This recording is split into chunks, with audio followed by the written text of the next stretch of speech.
My name's Brian Coester. I'm CEO of Real Estate Connection. Hello, everybody. I'm Vince Parlove. Hi, I'm Chris Heller. So honestly, we've seen a lot of lenders, our big thing is helping lenders pivot into purchases, right? So we established their sort of consumer direct or retail real estate arm. We've just seen a lot of lenders who now recognize the need to do that, right? I mean, before it's been, call me later, call me next year. I'm so busy with refis. Now it's, I need to get into purchases. I need to move forward with this. And there's a lot of reasons why. And I think that segues nicely into sort of kind of the next slides and presentation that we're going to regarding the marketplace. So a lot of this is, what we've been talking about, what we've played into is not only the specifics associated with, kind of what we think, but sort of like a larger demographic explanation, right? In the sense of that there is a shift within the real estate mortgage banking servicing space as a whole across the country that lenders and banks and real estate agents are having to adopt to, right? It's not sort of like a nice to have, but sort of a requirement for moving forward, somewhat based on COVID, but largely based on just consumer trends, and we'll go into that.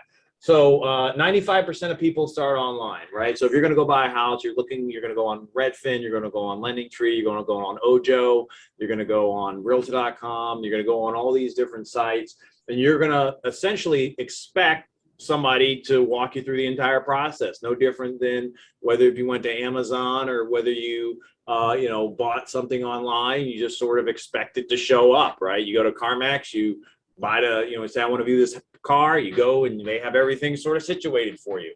And so as people going online that are not real estate professionals, that haven't been in this business, they really expect a fully orchestrated experience from start to finish. The primarily driver for that is the millennial population. So I'm a millennial. I know a lot of millennials. The first time home buyers are just starting to age from the millennial population, right? So that age group that's 25 to 35, 36, 37, they're forming families, they're having kids, they're purchasing properties, and you've got 10 years of tech savvy, online, eco-friendly, aware, vegan millennials that are going to be looking to purchase a property, start online, and expect a fully orchestrated experience. Most of these are going to be married couples or single females, right? So if you look at the vast majority of purchasers are, almost 80% or 80% are married couples or single females. And so why is that? Stability, right? So when you think about renting, it's, your landlord can come and say, no, we're not renewing the lease, or hey, I want you out of here, or hey, I'm changing. With buying, it's very stable, right? So you see a lot of single females, single mothers, as well as married couples that make up 80% of your population. And then it's a global marketplace of lead aggregators, right? So if you think people online, they're going on these different websites, they're going on Ojo.com, they're going on Realtor.com, they're going on Zillow, they're going on LendingTree, they're submitting their information, and they're saying, hey, I'm right in the middle of buying a house. Those consumers are essentially broken down into two categories, where you have your mortgage first consumers, right? People who are interested in getting pre-qualified.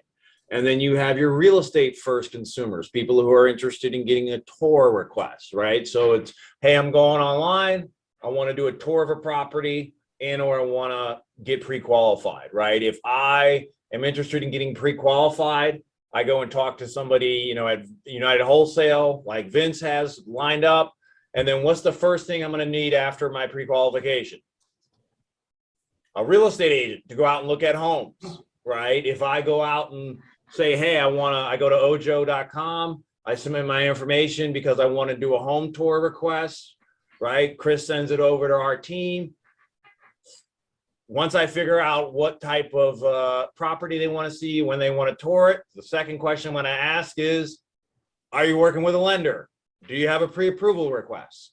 From that point, there's parallel paths that gets established with these parties, right? So those parallel paths are, ordering the appraisal, finding the house, getting the underwriting done, getting the title commitment, all of those things. That doesn't change regardless of what lead aggregator you work with, right? And so here's an example of if you went to realtor.com and you submitted your information for a home tour, they have information, on getting pre-approved, right? If you went to Zillow.com and you sent your information on getting pre-approved, they have information on requesting a tour, right? These lead aggregators are playing with both sides of the fence in the sense of you really have the option to get a tour or a lead, or a pre-approval. And then the question is, what happens after that, right? And that's where, as a professional, you really start to see, and Chris, we don't have to talk about this too much, but you really start to see the consumer direct lenders recognize this, right? The larger lenders recognize the need for both a dedicated real estate arm associated with the with the lender. And Chris, you were at, Loan Depot Mello for some while. Maybe talk a little bit about like the consumer and what they're expecting and, sort of how they're, expected to be walked through this process. You have a unique sort of perspective from that. Yeah, so it depends on the site that they came through. If that consumer came through a mortgage first site, lending tree, bank rate, rate table, a pre-approval call to action, then their expectation is that, and they are seeking financing first. So that process for that consumer is get them immediately in on the phone with a a licensed lender, get them pre-qualified, pre-approved ideally, and then connect them with a real estate agent within whatever network they're working with to help facilitate the home discovery, search, and purchase process, and working as a team between that lender and that real estate agent. If they were seeking real estate first, if they were on a search site and the call to action was to see a property or to get more information for the property, then it's connecting them with either answering their question if it's a question that needs to be answered, or if it's appropriate, connecting them with a real estate agent. And to your point, Brian, seeing if they've gone through the pre-approval process yet, and if not, if they're open to it, then connecting them with a lender on a parallel path, giving them the option to do that first. But most of them, since they came in on a property, are probably going to want to see the property and not want to wait. But many of them will be amenable to going down parallel paths. Yeah, we're talking about these parallel paths, you guys. I mean, I would think that we would want to see somebody come to us, being on the realtor end of this, with already a pre-approval. Does it matter? Yes and no. Yes, if I put on my agent hat, if someone's going to introduce me to a consumer, especially if it's a lender, then yeah, I want to know that they're pre-approved, right? Sure. That informs me on how I best can help them, or if I can help them. If not, it doesn't mean I don't want to talk to the person, but I need to know either way, so I know how then to direct it. And if that source of that business was a lender, then I need to know, okay, what's the process for me to connect them with that lender or back to that lender? If the source was a different source, was not the lender, then I'm going to do what I normally do, is say, hey, Mr. and Mrs. Buyer, so we don't put the cart before the horse. Yeah. Let me introduce you to my lender, so we make sure that, number one, you can do what you want to do, and we know what parameters are going to work and not work, what type of loans are going to work and not work, and what price range we need to be in, so when we find the property that you fall in love with, we know that you're not going to be disappointed because we find out that you can't buy it because of your finances or because of the lender. Yeah, and I've seen recently a couple instances close to me is that I think people don't really understand how much they don't want to overextend themselves, but they don't understand how much they can qualify. I think it's a little bit, I think a little cloudy for them. Brian, do you see that? I was going to say, I'm Oh, sorry, sorry, Brian, sorry. just real quick. I just as an agent for my entire career, people have underestimated what they can qualify for. Most people can qualify for more than they're comfortable or more than their comfort level. Yeah, and the comfort piece comes into play too. Brian, expound on that. Yeah. So, Chris, Vince, great questions, great answers. What we see is there's a little bit of negotiation, right? So we take in leads both on the mortgage side and the pre-approval in the home tour side. And to Chris's point about, selling them on that house and selling them on that dream house, you have people who are, initially really interested in figuring out, what they pre-qualify for because they're unsure what they can qualify for. They've never bought a house before. They know that it's something that they need to get done, and they're just sort of getting started in the process. Some of them end up losing interest. They kind of get the paperwork, they get kind of the sticker shock of the whole process, and then getting them over to an agent to then say, hey, let's go look at some properties. Let's go tour some homes. We can, let's find you a house. Sometimes that warms them up to, okay, I can actually do this, right? I can find a house that I want. This is, these are real people that can help me walk through the process. And we sort of play them both off each other in the sense that, getting the hard numbers on what's my mortgage payment going to be, what does it actually look like? What can I qualify for? And then sort of running it up against, here are some homes for sale in the market area that I would actually like. And then playing kind of tandem off both, right? Of, hey, here's some homes that I like. Here's a mortgage options that are available to me. Here's some homes that I like. And then back and forth in that team-like fashion is the most effective, because what you see is, the home buying experience is very emotional, right? And I always joke,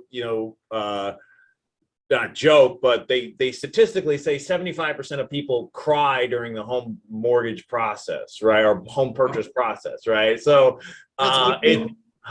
It's a big deal to people. It's a big deal. It's a big deal. So if 75% of people cry, it's a very emotional. So you have to really tie them into both the idea, like, this will be good when it's over. It's a lot of work. Let's get you sold on a property. Let's get you finding out, looking at homes. And then, we'll work out the financing, as long as they can meet the basic qualifications, like, credit score, they have a job, right? You can kind of filter them out, that way as well. But we try to run parallel paths, right? We kind of play them off each other a little bit too, in the sense that people come back, right, after they've had an opportunity. So one of the things, just, Vince, just to I don't want to hop on. So the timeline, right? So one of the things that is huge and why parallel paths are important is, unlike your traditional, mortgage loan refinance is kind of over with and done in 30 days or 60 days. The home purchase process takes a long time, right? So while they're out looking at homes, you have a situation where it's not multiple days, but multiple months. And especially if somebody's moving or relocating, I mean, it could be 6 months, a year before they finally get a chance to find the house and come over, et cetera. So during that time period, you have a lot of back and forth. You have a lot of situations with the mortgage pre-approval, whether it's the pre-approval expiring, whether they lose contact with the loan officer that they originally talked to. And then also with the agent, the homes that were available a month ago are not at all available now, or the ones that you would want. And, 2-3 months from now, you have a different market rate environment. You have a different homes that are available, and you really have to, focus on that engagement of, okay, what is this buyer interested in now, right? Like, is their pre-approval expired? They need to re-up, right? Is there a program that came out that they don't know about that I can call them about? Is there a home for sale in the market area now that they've always liked that I can sort of, put in their face? Because at the end of the day, it is a 3 to 6 month process. And then during that time, it's not like you're the only person you're talking to. And this is something that, a statistic, I got one of these from the Keller Williams book, and then another one from Blend Statistics, Chris. So Chris knows all about Keller Williams. Buyers don't have just one agent, right? Generally speaking, they have multiple people that they're talking to, right? And that could be from a website submission, right? They went on realtor.com, they submitted their information, that got sold off. They went on Zillow.com, they submitted their information, that got sold off. They got on some blog or some listserv that they're buying a house, so now they're getting called by multiple people, right? So they're in a situation where they're talking to one agent, but then also that agent is in the best position to recommend financing, right? In the sense that ultimately, as the lender, your guys, issue the pre-approval, say, hey, go out and look at homes. That agent is in the car with the buyer, in the houses with the buyer, in the basement with the buyer, in the, living room, walking around, going to Starbucks, kind of thing. Yeah. And the relationship with the lender is almost irrelevant at that point. Yeah. And so you have a combination of saying, okay, well, it's going to take, 2 to 6 months for me to buy a house. They're talking to multiple agents. They are talking to multiple lenders. So I've got to have a situation where I have all the information on pre-approvals, all the information on the homes, and then also have an agent that's on my team, right? Because if they're not on my team and they don't know who I am as a lender and they don't know that I can do a good job, well, they're going to have their local guy, like Chris said, and just let them use, right? Yeah. And so we found, knowing and understanding this is super important in the sense that at the end of the day, and I'm going to, kind of close out with this and then turn it over to Chris for some stuff.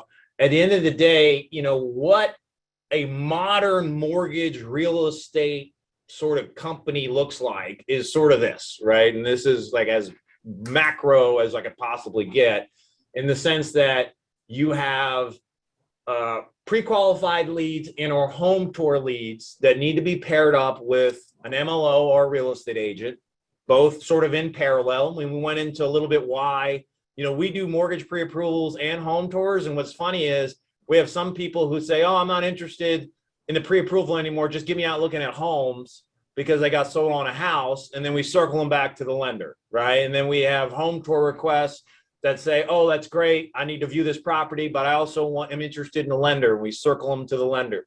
At the end of the day, generally, it's parallel, right?